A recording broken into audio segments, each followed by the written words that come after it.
doing a Zoom call is The good to button go. I is think there, we're Tally. good. It's showing red. Yeah, we're on. Got it. Done that before though. I swear to God. All right. Well, we'll get into it. So we've got Jen Patch on the call, or Jen Schulz. I still don't know which one you prefer. So either or. Yeah, whatever. So yeah, Jen. A lot of you know who Jen is, and she's the lady that doesn't really need an introduction, but I'm going to give her one anyway.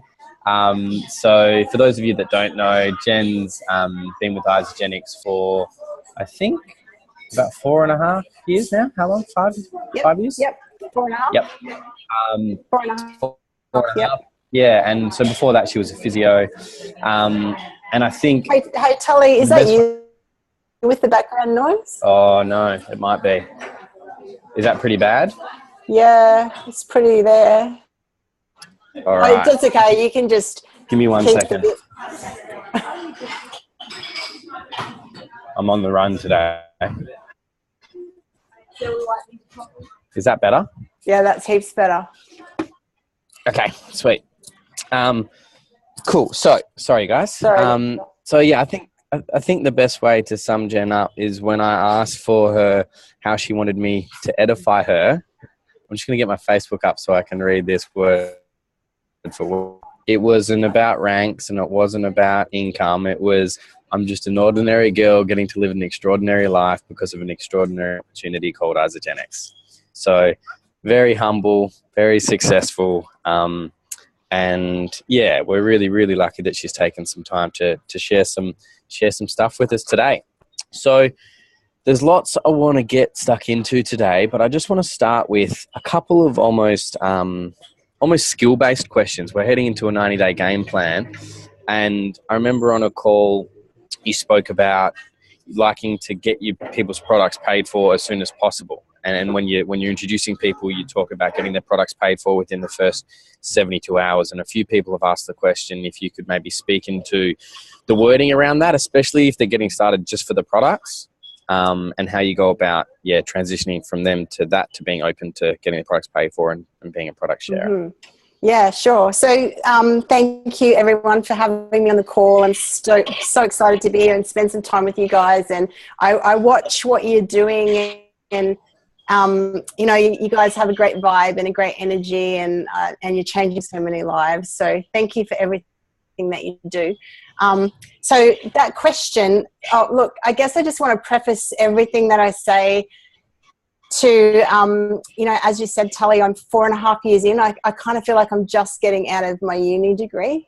And I remember when I finished my uni degree, I felt like I didn't know anything because I really didn't. And I was really worried about hurting people, if not killing them. So I kind of feel like that's where I am now. And so, so much...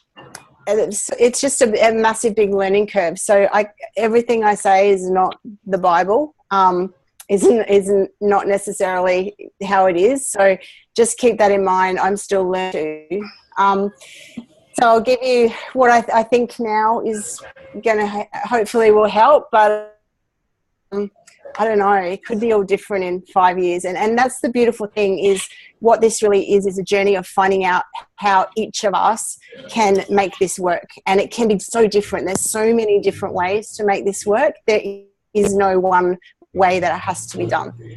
And that's what I think I love most about network marketing. So helping people products paid for. So yeah, absolutely. I love to let them know that that's possible, because I didn't used to, and it came back to bite me one day. And a guy rang me and said, hey, you didn't tell me about this crystal manager bonus, and because you didn't tell me, I'm a month in now, I didn't know about it, and I can't earn that $250. And I thought, wow, just because I was weird about network marketing and I was weird about the money and selling and all that stuff, I did. I ripped him off the chance to earn that $250. And so ever since then, I promised myself that I would tell people about that straight away, so that then they could decide. And so I think that's the first thing, is just being unattached to whether they decide to share or not. And knowing that most people won't. And that's just how it is. But all we can do is give the information in a way that's maybe digestible to a person, i.e. relevant to them. So telling a multimillionaire about how he can earn $80 for sharing with someone, he's probably isn't what's going to turn him on. But, you know, $80 to a stay-at-home mum who's fighting with her husband every night because they just don't know how they're going to pay the next bill is like, holy crap. You know, that $80 could, you know, save them. So in sharing it, I just really blend it into the conversation. So right now we're about to order your President's Pack. Awesome. I'm going to get that set up for you, or you can jump on this website and click on sign up and save, whichever. I'm always thinking about how to make it easiest for the customer. So if they want to, if they don't want to give me their credit card and they want to jump on, you know, my replicated website link and they want to do it themselves, that's fine. And that's the way the company encourages us to do it, because they don't want us collecting credit card details. In saying that though, if that's a barrier to them getting the products ordered, like I've got this girl, this friend in Unique, and they make really good mascara, and I'm always running out of time to get online and reorder it. But if she just does it for me, it's like then the mascara turns up, right? So we always want to try and minimize the barriers to purchasing. And often that is just simply saying, hey, do you want me to do it do you want me to set up your wholesale account? Do you want me to process your initial order? And so when I say that, so right, we're going to get your President's Pack ordered. What I want to let you know is one of the reasons I fell in love with this company is because Jim and Kathy, who founded the company, they chose a business model of network marketing, and their vision is to free people from not only physical pain but financial pain as well. And what that means is they want everyone to be able to access great nutrition, not only wealthy people, right? Because if the truth is only wealthy people can go buy organic food and really healthy food. And they don't think that's fair. So they have chosen a business model which allows us to get our products paid for. So for example, you know how you're starting on a President's Pack? If you introduce isogenics to someone and they want to start on a President's Pack, you're going to receive $80 for that. And if you introduce 2 or more people in the same week, that 80 will double. So it's $160 for every person that you introduce. So if you introduce 10 people in a week, $1,600. And that's really just the start of how we get paid. There's lots of other ways as well. And I'm always here if you want to find out more about that. And that's really as much as I say, unless they tweak interest. Gotcha. Yeah. So cool. It's really just some blend of that, because if they don't tweak interest, we don't want to be, network marketing has a bad name as it is, right? That's why most of us, or some of us, avoided it, and you know, we're like, don't come near me with that network marketing stuff. And we can change the reputation of network marketing. We really can, but we have to, you know, get rid of the seller talk. We have to get rid of the pushiness. We have to get classier about how we do this stuff. We have to understand our professional boundaries and stop stepping outside of them. And when we do, we'll elevate it as a profession. And when I say stop with talk, I don't mean deny that we're selling. I think we need to embrace the fact that we're selling. Good we point. Are, you know, so let's stop with that. Oh, we don't sell anything. We just share. Like seriously, if we're taking money, we're selling it, right? We sold it. I like to buy stuff, so I like people to sell stuff to me. It doesn't happen. Yeah. Thank you for bringing that up. That's really good, because I think you do tend to dance around that a little bit.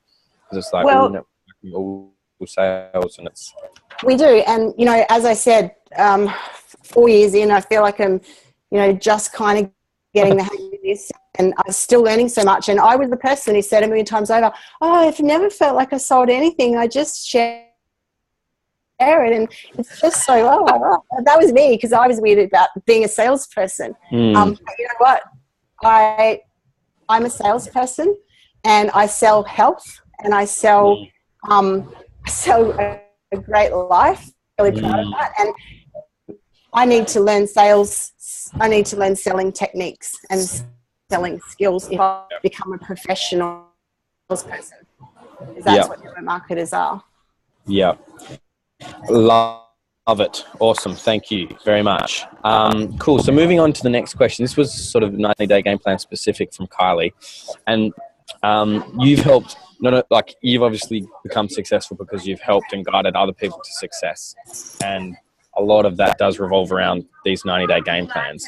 And the question from Kylie was almost like, how do you balance when you're goal setting, like aiming too high and then having something unrealistic, and stretching yourself or setting a goal that's to it? Like, how do you sort of do that dance? That's such a great question. Gosh, where to start? So, look, any time we want to change, there has to be there has to be change involved, and all of us. And when we think about us in this business, we also need to think about everyone in our team, everyone in our downline, and there's all sorts of different versions there and different situations. And so we really have to be willing to sacrifice to make a change, because we're all using 24 hours in a day. So there's just no way to keep adding stuff on top. It's just like it's just basic maths, right? You can't keep filling up your day when it's already full.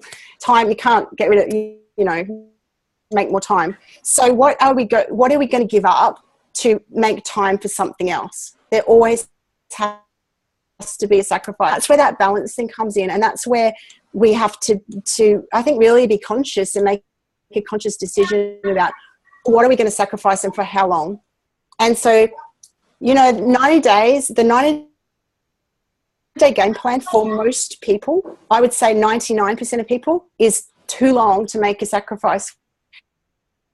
That's why so many people quit. Who makes it to the end of 90 days? I've barely found anyone who can make it to the end of a 90-day game plan. They're long gone. They can't even stay on a weekly call for 12 weeks in a row, right? Only 1%ers will ever do that. And we can sit and wait for a couple of 1%ers to come into our business, and they'll blow us up for sure. They'll blow up our income. It'll be amazing. But most people are never going to find those 1%ers. We have to build our business with lots and lots of customers and lots of, which are, by the way, customers are the bread and butter, are 85% of our income. They're the most important part of our customers. Not because we've got to stop chasing business builders and big recruiters and all of that sort of stuff. Because if we don't have a product and we don't have customers, we don't have anything at all. If we only had business builders, then it's not going to work. Like, that's just common sense, right? So we've got to. We know only 5% of people are ever going to do the business, and only 1% of people are ever going to do it really well. Mm-hmm. So we're only talking to the 5% who say they want this.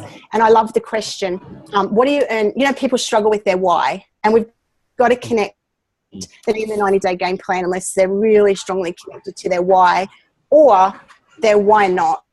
Like for me, it was a why not more than a why. So my why, I didn't have a big why, but I did in a way that it was a why, what I don't want. I don't want to put on backs and necks all day for the rest of my life. I don't want to always be worrying about what bill I hadn't remembered that could be coming in the mail. I don't want to be able not to give that homeless person, $1,000 if I want to give him $1,000. I don't want those things. But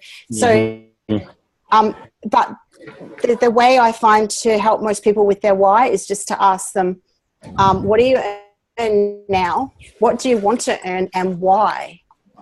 Okay. And that question is so powerful. And they should be able to find some tears in talking about the answer to that. So why? Because if they don't know the answer to that, why do this? Why bother? Yeah. Why make the sacrifices? It's not going to happen unless people can find the answer to that question. So what do you earn now? What do you want to earn, but why?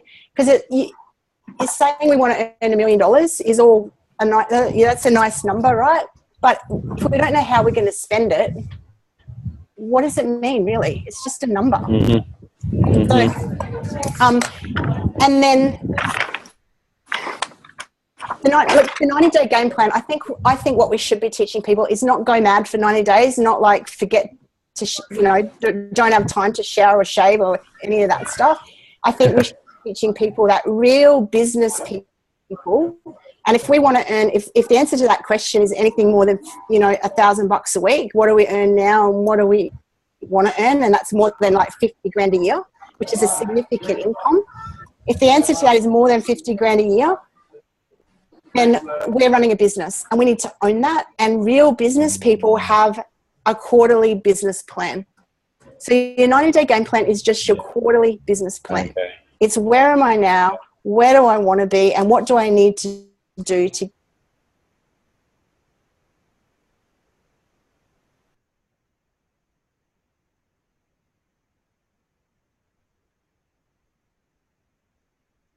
right? What do they feel? They failed. It's like, I failed at this. They know they gave up. They know they're not turning up on the calls. But we're not empowering people to. We're just smashing their self-esteem. Every time we set someone up to fail, we're just smashing their self-esteem. So, but what if we look at it as a quarterly business plan, and then we divide it into 12 weeks, and these are the actions we need to take in our business? And what if after every week we have some accountability and we go, okay, here's the actions I said I would take. Here's the actions I actually took. Something got in the way, some obstacles, some challenges. What if we found a coach or, someone in our team, and we can talk over what those challenges are, what those obstacles are, and why they occurred, so that we don't let them happen again next week.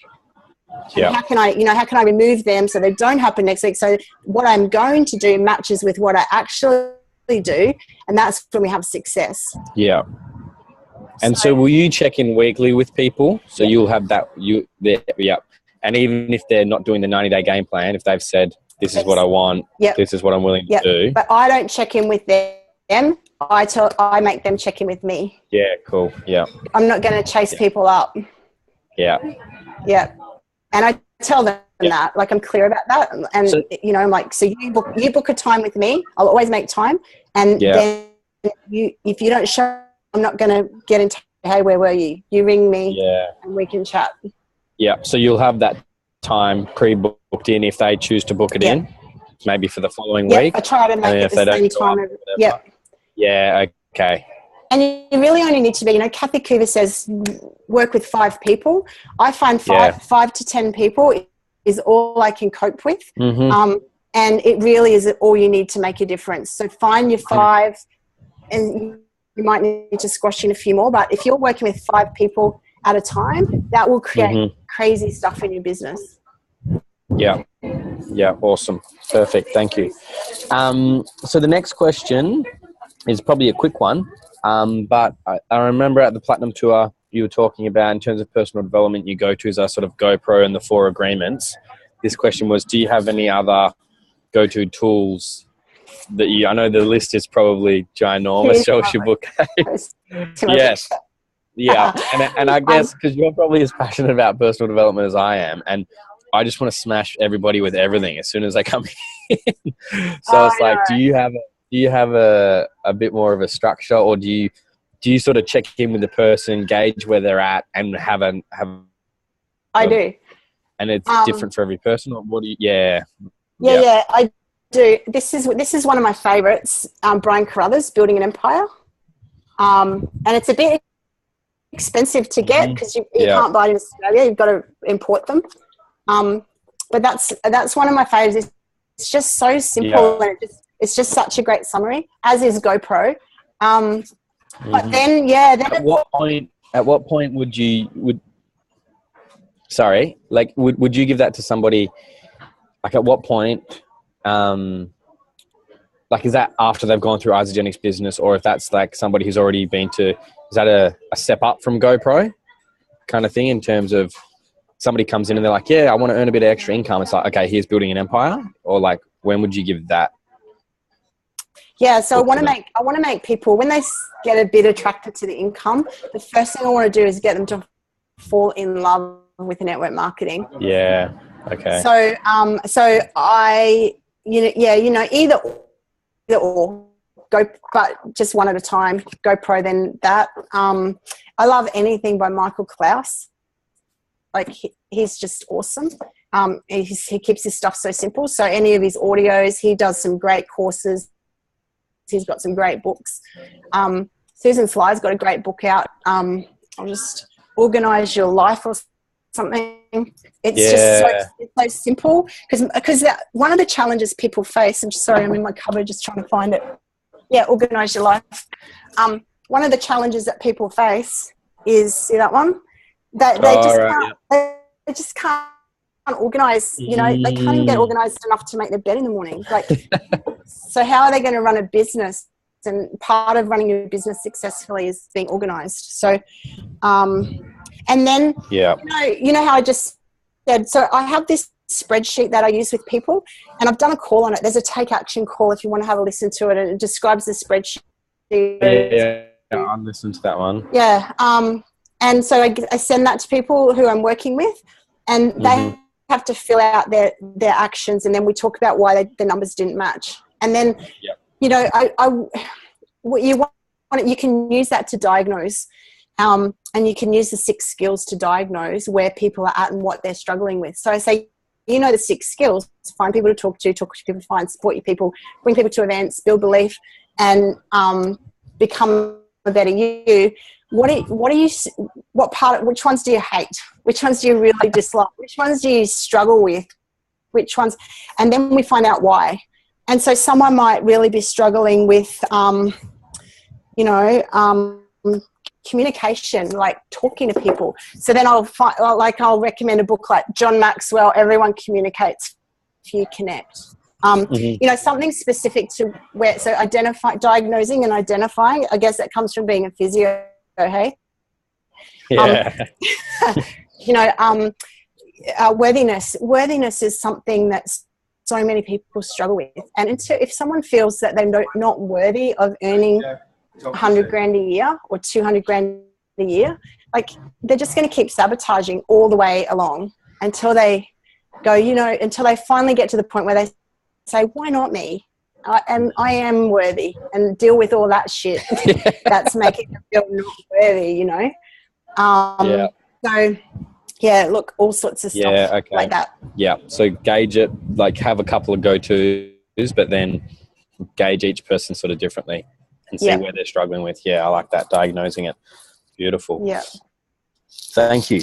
Awesome. So the next question we had was, kind of similar. You've kind of touched on it a bit in terms of getting people paid and moving them along, but it was sort of like, how do you help cast a vision for somebody in terms of they can come in now and still be hugely successful and make, do you know what I mean, big money, and like how do you help cast that vision for people? So I think that it just has to be relevant to them. So what do they want? What do they need? What's their life look like 5 years from now? Or what do they want their life to look like 5 years from now? And then finding a way to show them how this is the vehicle to what they want. So many people get caught up in trying to make Isagenic's their why, trying to make Isagenic's the thing they absolutely feel passionate about. And I think that's why they struggle, because they're not passionate about doing the do of Isagenic's, right? They're not passionate about cleanse coaching. They're not passionate about business coaching. They're not passionate about finding people to talk to. And there's a big mistake in that. That's not what we have to be passionate about. It's just the vehicle. It's just the thing that takes us from A to where we want to go. And the thing we have to be passionate about is where we want to go. So that if that's 250 grand a year or 500 grand year, or flying first class, or living in Switzerland, or, you know, not worrying about bills ever again, whatever that thing is. Isogenics is just the vehicle. Mm-hmm. And so we just have to fall in love with the process. Yeah. Not the actual thing of it. Otherwise, it's always, so I think some of us are lucky and we get to fall in love with, I think we fall in and out of love, like 4.5 years in. There's parts I've loved that I don't love anymore. Like we get bored. We get bored with stuff. And I think we give ourselves permission to do that. It doesn't mean we should change it to make it more exciting, because it needs to be simple or it won't duplicate, and everyone needs to come in the same way. But it doesn't mean we need to love every minute. That's just unrealistic. We're never going to love every minute of anything that we do a lot. Yeah. I love that. Yeah. Got to do it. And that's really good. And I think a lot of people, myself included, try to pretend that you love every bit of it, every second of it, every minute of it, when, like you say, you just won't of anything ever. Like network marketing, Isogenics aside. So giving yourself permission to say, you know what, I'm not really enjoying this. Anyway, because where I want to go. Yeah. Love that.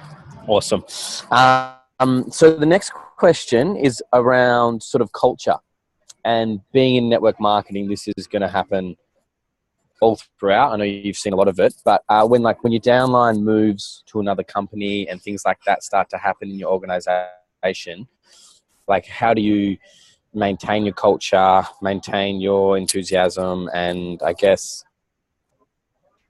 keep building without letting that negativity of that distract you and all those sorts of things. So there's not much of a question there. It's more of a topic to speak into. So I think a lot of that is around success, understanding success principles. And I think, you know, for example, a success principle in network marketing is you have to, this is a minimum 5-year plan, right? And so people who leave before 5 years, they missed that bit. They missed that success principle, and that's why they've jumped to something better, or what they think is something better.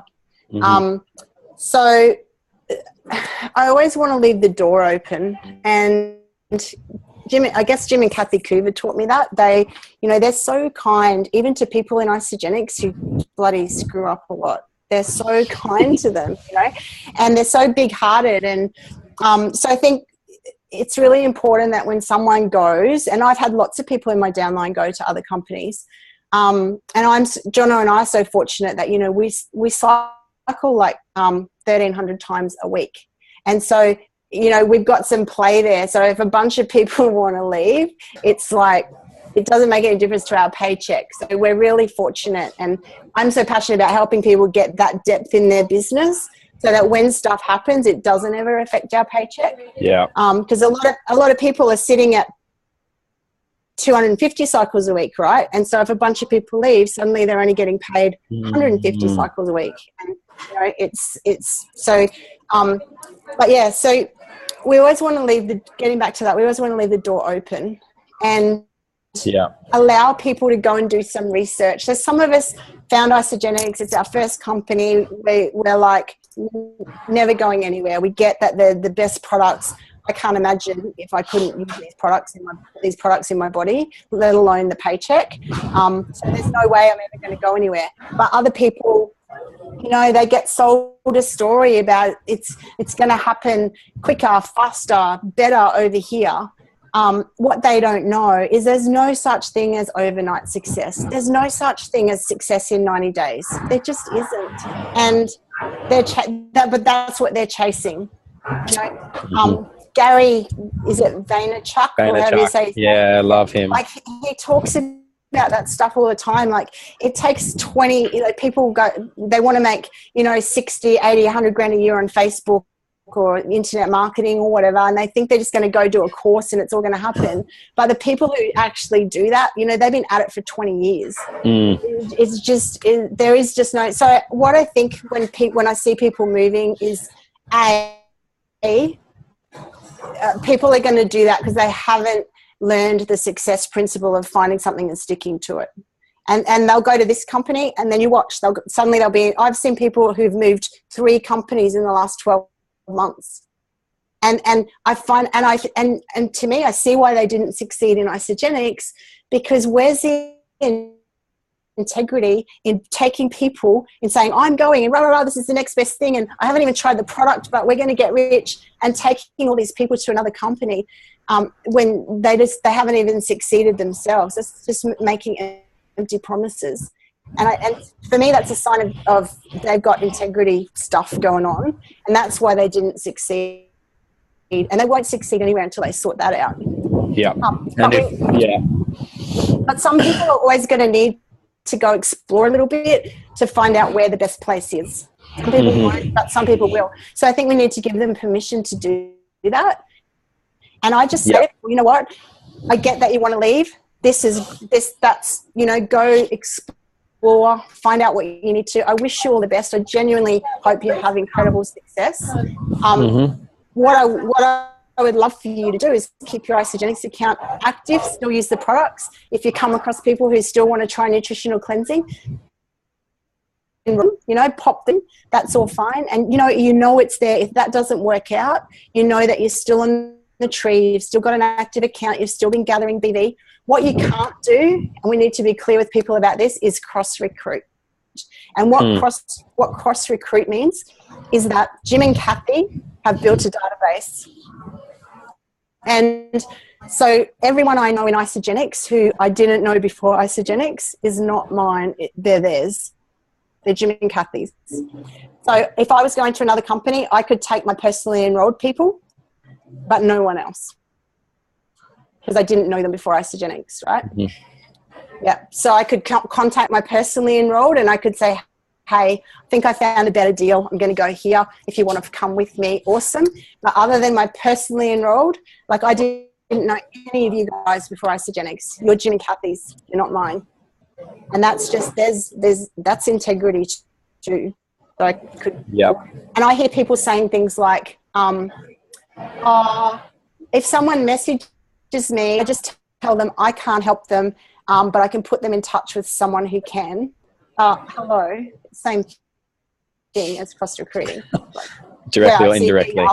You get your new upline to contact them. So I think we can have the conversation around integrity, and how would you feel if you built this really big thing and then someone started plucking out of it? It's just, but that's all we can do, and then we just got to let people go and do their thing. I love it. But I think about when it's happening, I think, what can I do better to make? What could I have done better to make people feel that this is their home forever? What can I have done better to make people feel more loved and appreciated? What can I have done better to build those relationships deeper so that they never want to leave? No other reason than the beautiful relationships that they get here. I think we could talk more about, Michael Klaus talks about why he chose Isogenics. And he like 5 or 10 things. Maybe we should be all talking about that on a weekly basis more. Maybe we should be getting really familiar with that sort of information. And saying, because people are like going to Nerium right now because it's like 4 years old and it's gone to $1 billion only in 4 countries or something. That could be wrong, but there's whatever. Michael Klaus would say, danger, danger, danger, danger. He wouldn't touch that exactly for the reason that everyone's being sold that story, right? And he's the guy with 30 years experience. Whereas I've got people 12 months in and they're leaving Tenerium because they've been sold a story. So I think we could all improve our knowledge around that sort of really great Michael Klaus content. Isogenics is the best network company, why he chose it, why we chose it, and not just talk about it when we see people leaving, but just part of our weekly content that we're delivering. Yeah, because people don't know what they don't know, I guess, and if they haven't seen him speak, haven't seen that audio, you can, when you've been in it for a little while, you can just start to take for granted how much you know about all of it. And I guess it would be a balance between using this as a way to make things I guess, like you say, how can I improve people's experience? But on the same token, not taking anything personally. Yeah. If somebody does, it's like, it's not your fault. Like, No. use it as a way to learn and grow, but not taking it personally as well. Because that's generally, I'd say, people's first thing. If somebody doesn't succeed with the cleanse, it's what did I do wrong? Or what did I do wrong? So use it to learn and grow, but at the same token, don't take it personally and use it to beat yourself up. 95% of people are going to quit and fail at everything they do. It just is human. Where like we got the biggest brains. I don't know how we screw it up so bad, but we do. Only 5% of people are ever going to, have all of the qualities required to create success. I don't know how we change those numbers. No one in history has so far. So it's just what it is. Yeah.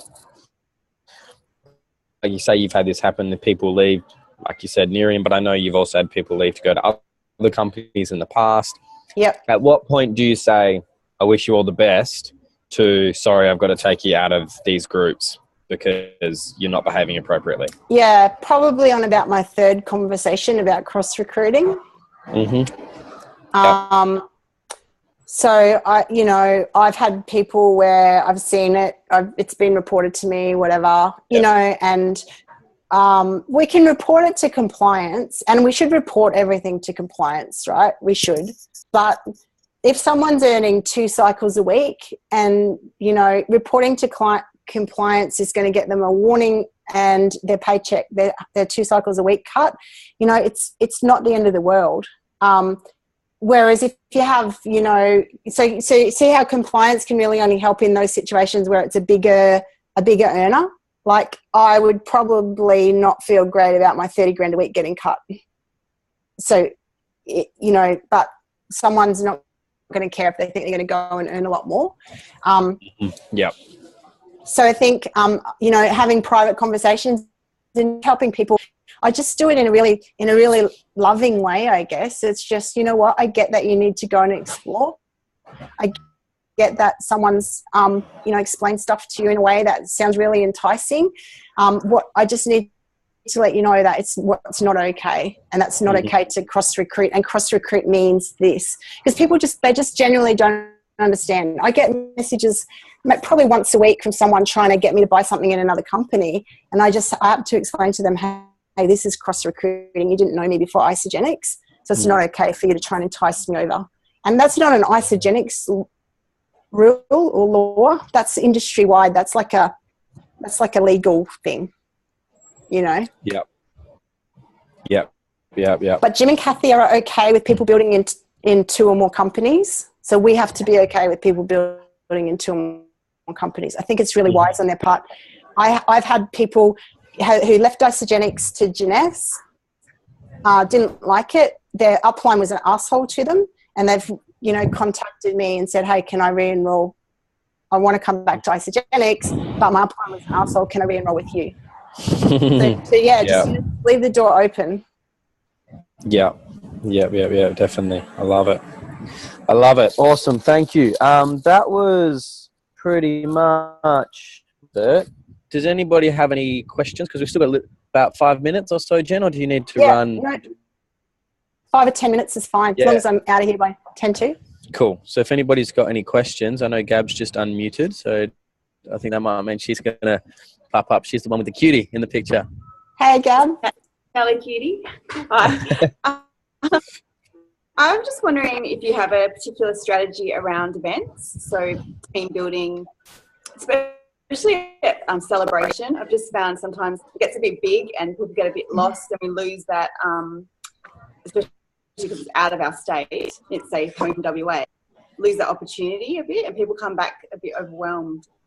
Yeah. Look, I think as your business gets bigger, team build events are the worst opportunity to team build. So when we're at celebration, for example, at least 50% are in our downline. So how am I ever going to team build with 2,000 people? Like, you can't take them all out to dinner. It's just impossible. And you want that, right? You want to put out to the universe. This is why I don't get people owning their teams and naming their teams. I'm like, don't you want your team to get so big? You've got no idea. So when someone sends me a private message, I don't know whether they're in my downline or not. How would I know whether they're one of 135,000 people? And I'm not going to ask them their ID number before I help them. So I just like help everyone that I, answer as many messages as I can. And so I think events are maybe it's a good, I don't know. I really don't know how to deal with that. I think it depends on you and how you are at events. For me, I find events really I'm an introvert. I find them really overwhelming, exhausting. I try to talk to as many people as I can, but it feels just like you're having lots of those superficial little conversations and no substance. And I think all we could do is maybe hand select a few people to go and have dinner with and develop that relationship with. But, as soon as you've got 10 or 20 people at the dinner table, again, what really happens there? I don't know. So it's a great chance to run incentives and maybe have a couple of incentive dinners where people have had a thing to work for, and it's a reward. But otherwise, I think there's better outside of events is when we should do our relationship building, and that can be sending gifts, phone calls. Paul Mac taught me the value of a phone call way back 3 years ago. He started calling Jono and I up every week. Hey, how you going? Just ringing for a chat. And, totally cross line. It's just that 3 minute. Someone was talking the other day about the value of a 3 minute phone call. Gary. Yeah. How cool is that? And it's like you've got to understand the value of a 3 minute phone call, like to call you and just say hello, have a quick chat and jump off the phone. So, yeah. Yeah. And Man Coda said, pick me for your next dinner date, Jen. Cool. As long as you drink wine, that's awesome. She loves wine. Yeah. Cool. Awesome. Thanks, Jen. And Roz, you've just unmuted? Yeah, Jen, hey, how are you? Hey, Rory. Good to see you, and thanks for taking the time again. You're welcome. Quick question. So I've been in ISA now for about 3 years and been a bit of a network marketing poser, but managed to create enough of a ripple effect to create a team. And I'm sort of in that space now where I feel like I need to sort of start fresh and create a whole new team. That whole thing about letting go of your previous team to then take the next step. So I don't know if you have any insights for me there about going to this 90-day game plan with that sort of mindset. Yeah, this is actually such a good question. And I don't know if I know the answer, and I don't think I've done it very well. I think I know what you mean. So when people are getting to that level where they're independent and you have got to give them a little push, and because you've got to spend your time nurturing the ones who need you. Is that kind of what you mean? Yeah, well, it's like, even now as an example, Tully's someone that got started with me in the beginning, and now he's off and he's setting up all these amazing webinars and doing that type of stuff. And we had a bit of an agreement the other day, and we're just like, all right, we've got to let go of each other and we're going to do this, right? Which is probably the best part of this business is, for people to be doing things on their own 2 feet. And now I sort of look at it and, I've come out of a long period of manageritis mode. And I just want to, just make the main thing again and find 10 fresh people to really help and take on this journey again. So I guess the question is how would, from your point of view, you've probably, had relaunches and new legs and all that type of stuff. How do you start fresh and how do you find those new 10 people? So the first thing I think is, and I'm not saying you're doing this, I just want to say this out loud, is never burn bridges.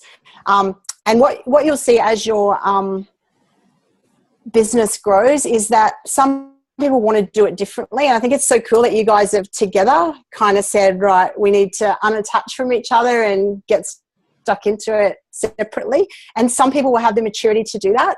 Others will be like, yeah, I don't like the way you do things. I didn't like what you posted. And so we're going to have our team. And, some people in your downline are going to do that. And there'll be others who they're so ready to go it alone. and they're just not stepping up enough, and you've got to give them a little push, and they're not going to like you for it. Then they come out on the other side and they're like, it's easy, but there's that place to go through. And yeah, start with the people is really, it feels like so slow paced again, because it's like, oh, I gotta get these people off the ground. And you were working with these people who are just owning it and doing it themselves, and it's so cool. And you kind of share energy, right? So I'm sure you share each other's energy, and there's a real, like 1 + 1 in network marketing doesn't equal 2. When 2 people work together, it's like it creates this really cool thing. So it's that's an important thing to hold on to as well. But yeah, I think it's just, again, asking the right questions so that you're reaching down as deep as you can into your organization and finding those people. So whether you're just doing posts in Facebook groups, or looking at your reports, you know, anyone who can enroll more than 5 people, especially anyone who can enroll more than 10 people, I'd call them up personally. And or you could do a post in your Facebook group, even if you have separate cleanse, you know, product group and business group. You could do a post in your product group, just say, hey, if anyone in here is introduced more than 10 people to Isogenics, I'd love to hear from you. Please please respond to this comment here, or send me a PM or whatever, because they're your talent, right? Because so many people, how many of you have people who are just like, they want it, but they can't even enroll 2 people. And it's just like, in terms of skills, they're like 1 out of 10 in most of our 6 skills, and they've got a lot of skilling up to do to get to be able to influence even. So if you find someone who's already got an ability to influence, i.e. enroll, that's where we want to grab them and get to them and start working with them and finding out where they're at. And again, using those 6 skills to diagnose, what do they struggle with? What do they find easy? What are their strengths? What are their weaknesses? And then going from there. Does that help at all?